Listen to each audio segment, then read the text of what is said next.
Като говорим за лоши, бяхме много добри. С кого се шегувам?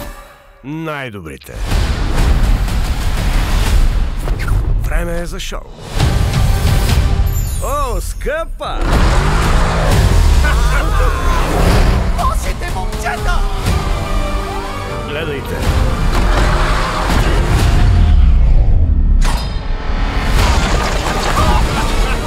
Аз никога вече няма да карам друга кола! 5 години по-късно. Всичко се промени. Не всички вярват, че лошите момчета станаха добри. Държа ви по тако, момчета! Какво стана? Изпаднах в паника, аз съм паникьор! Не беше лесно с репутация като нашата.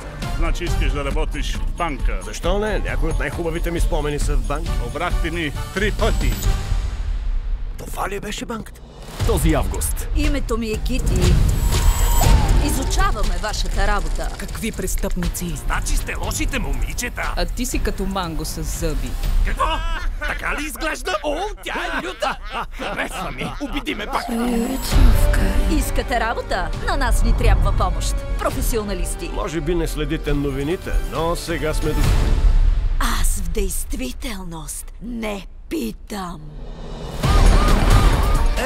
Пак ли сме лоши? Просто ще свършим една последна работа.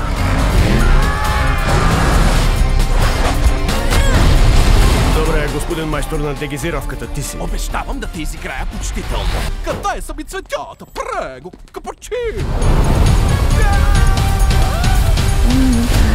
Лошите момчета 2. Си кисело малко змийче, миче. Да не ти е заложник. Не, тя е приятелката ми. Защо му е в устата? 1 август само в кината.